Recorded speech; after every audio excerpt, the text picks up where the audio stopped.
Sir बहुत बहुत स्वागत है। धन्यवाद आपका और आपके दर्शकों को। ताऊ का राम राम। ताऊ जी ये बताइए कि कैसे देखते हैं आप इस घटना को? ये घटना जो पीड़ित है, हाँ। पिछड़ा है, दलित है, आदिवासी है, अल्पसंख्यक है, ये उनके सम्मान को चोट है और सम्मान को जो चोट पहुंचाएगा अब वो बख्शा नहीं जाएगा। क्या किया जाएगा? आप लोग क्या करेंगे?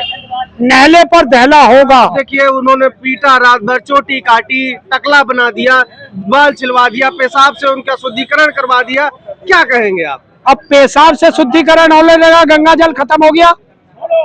अब एक तरह से आप कह रहे तो मान ही लेते हैं कि गंगा जल नहीं, आप ही तो कह रहे हो पेशाब से शुद्धिकरण किया। अगर शुद्धिकरण गंगा जल से क्यों नहीं किया भाई? क्यों नहीं किया?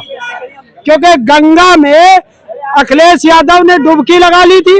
अच्छा, इसलिए अब जिसने भी ये किया है, अब वो ब्राह्मण जो है अपने यहाँ किसी भी कर्म कांड में आचमन जो है वो पेशाब से ही करेंगे।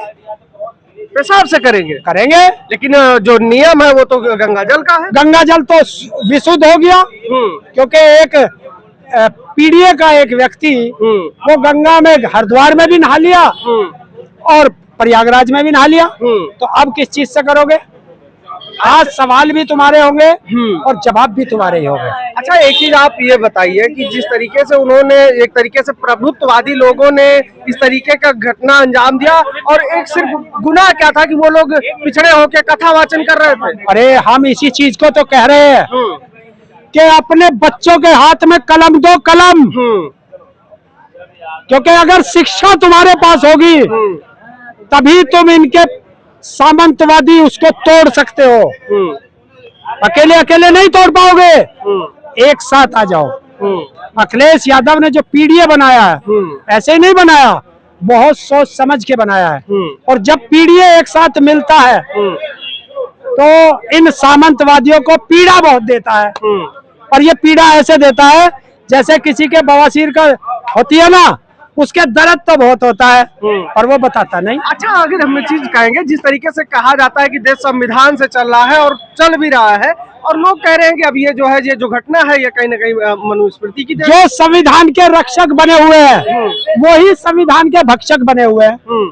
सरकार ही ऐसी घटनाओं को अंजाम दिलाती है। सरकार दिला रही है। सरकार दिलाती है कि जनता एक साथ ना हो जाए, फूट डालो, राज करो, क्योंकि अंग्रेजों के पिट्ठू ही तो रहे हैं। बीजेपी आरएसएस अंग्रेजों की तो पिट्ठू थी। अच्छा, आते हैं आपके पास, और भी लोग हैं। क्या कहेंगे सर, जिस तरीके की घटना हुई है और इस पे आपका क्या प्रतिक्रिया होगी? ये घटना नहीं बल्कि महाघटना कह लीजिए इसको। और इसने पीडीए समाज की जो आत्मा है उसको झकझोर के रख दिया है।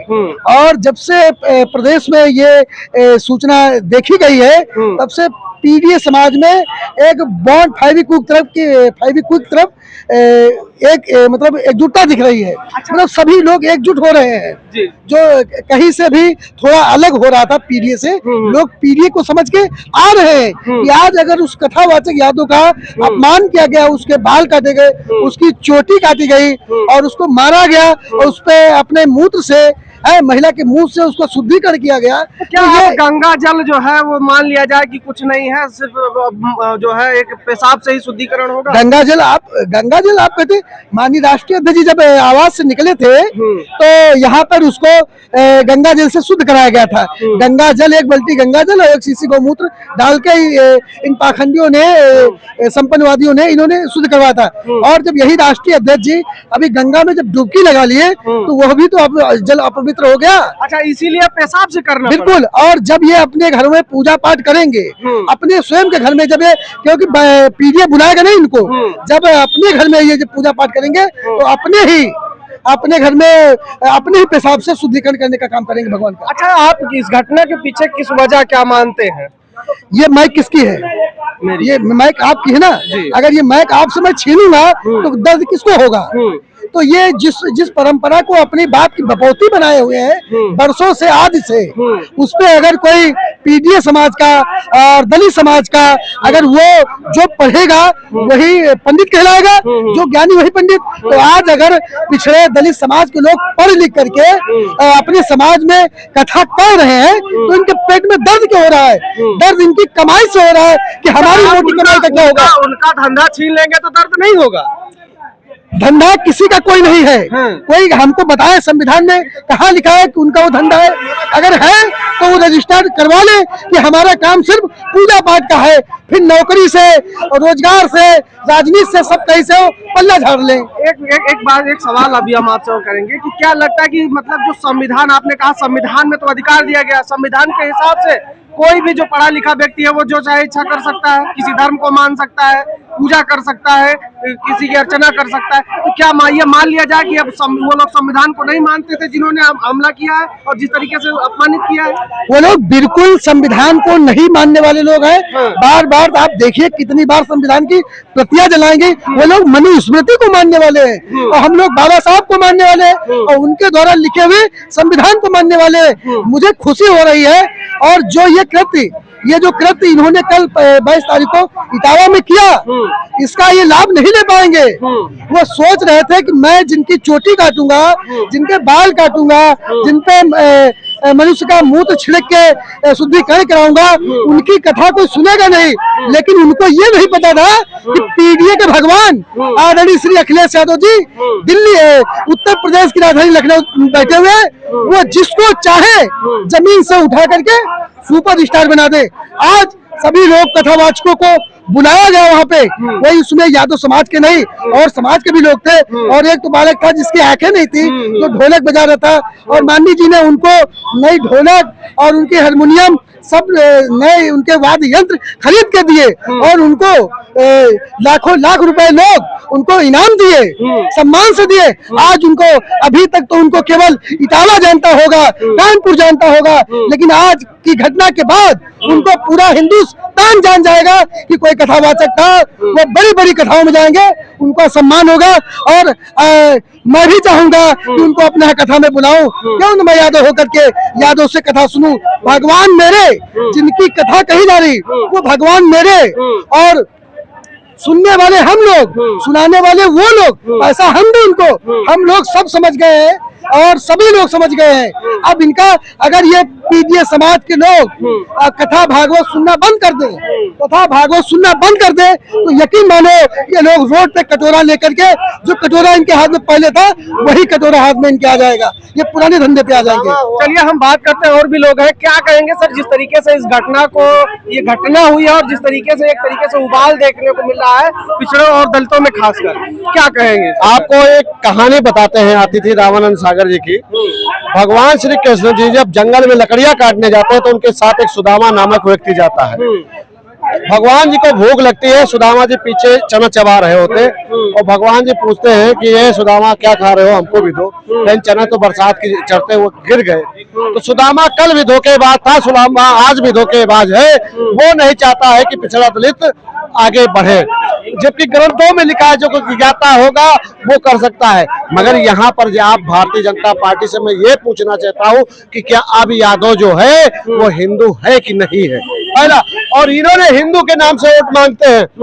जब चुनाव आता है तो पिछड़े दलित को क्या कहते हैं, मेरे हिंदू भाई हो, विश्व हिंदू परिषद बनाएंगे, विश्व गुरु बनाएंगे। ऐसे बनाओगे, किसी को पेशाब पिला दिया जाता है, किसी को एक लोटा छूने पे मार दिया जाता है, किसी को कथा कहने पर उसके ऊपर पेशाब छिड़का जाता है। तो ये कहाँ हो रहा है? ये उत्तर प्रदेश में हुआ है, देश में हुआ है और वही हो रहा है जहाँ जहाँ पर भारतीय जनता पार्टी की सरकार है। कल उड़ीसा का एक वीडियो आया है, वो अपनी बेटी को दहेज में गाय देने जा रहे थे। उनको क्या किया, पहले तो सर मुड़वाया गया, चारा मुंह में डाल के भैया चलवाया गया। तो कहाँ भारतीय जनता पार्टी की सरकार वहां भी थी। तो ये आप सोच लीजिए कि पिछड़ा दलित को समझना पड़ेगा कि भारतीय जनता पार्टी आपको सिर्फ चुनाव के टाइम हिंदू बनाएगी, बाकी समय आप पिछड़ा दलित हो। जब अधिकार मांगोगे तो तुम्हें यादव, निषाद, मल्ला, राजभर कहा जाता है। और बाकी आप देख लीजिए आरक्षण का देख लीजिए। अच्छा, हम यहाँ पे एक चीज और कहेंगे कि अगर क्या अब मान लिया जाए कि जो जैसा कि हमारा वेद और पुराण हमारे कहते हैं कि शुद्धिकरण के लिए गंगा या फिर जो है तमाम जो और भी चीजों का यूज हुआ जाता था, खासकर गंगा जल का यूज किया जाता था, लेकिन अब क्या मान लिया जाए कि पेशाब भी एक शुद्धिकरण का एक माध्यम बन गया है? बात देखिए, बात ये है ना, ये पाखंडी लोग हैं। वो यादव जी भी भूल गए थे, वो अपने आप को यादव नहीं हिंदू ही समझने लगे थे, समझ गए। मगर अब उनको शायद एहसास हो गया होगा कि पिछड़े और दलित का एक ही ताकत है, वो संविधान है। इन पाखंडियों का पाखंड बढ़ाने का काम कर रहे थे और उन पाखंडियों को वह नहीं राज आया। बड़ी बात तो है ना ये, कि उन पाखंडियों को ये भी नहीं राज आया, समझ गए। तो वो अपने धंधे को किसी को नहीं देना चाहते हैं, वो तुम्हारे धंधे ले सकते हैं, ये समझना चाहिए। उनका एकाधिकार है इस पे। अधिकार देखिए, मैं बता रहा हूँ, ये सब जो है आप काल्पनिक पाओगे। माननीय जी ने क्या कहा? माननीय श्री अखिलेश यादव जी ने कहा कि अगर आपको पिछड़ा दलित से इतनी ही घृणा है तो हमारा दिया हुआ दान चंदा लेना बंद कर दीजिए, बहिष्कार करा दीजिए और भारतीय जनता पार्टी से कह दीजिए कि एक कानून बना दे कि सिर्फ वही लोग कथावाचक बनेंगे और पिछड़ा दलित सिर्फ मूर्ख बन के ताड़ी बजाएगा। चलिए, फिलहाल मैं चर्चा कर रहा हूँ, मैं समाजवादी पार्टी कार्यालय के बाहर हूँ। इस घटना से एक चीज तो साफ नजर आ रही है, कहीं न कहीं अब जो एक प्रभुत्ववादी लोग हैं या जो है एक तरीके से बात की जाए कि जो वर्चस्ववादी लोग हैं, उनका अब ये जो अखिलेश यादव का पीडीए है वो अब चुभने लगा है। इस घटना ने पूरे देश को झकझोर के रख दिया है कि एक जो कथावाचक यादव समाज के होने के नाते उनके साथ ऐसी घटना की गई, उनका सर मुड़वाया गया, उनके ऊपर पेशाब छिड़का गया, तमाम ऐसी चीज कुकृत्य किए गए, जिसके बाद से कहीं न कहीं पीडीए समाज में अब इसको लेकर आक्रोश नजर आने लगा है। मैं चर्चा कर रहा था इस खबर पर और इस मामले पर आपकी क्या राय है, कमेंट बॉक्स में जरूर दीजिएगा। मिलते हैं अन्य वीडियो में, नमस्कार।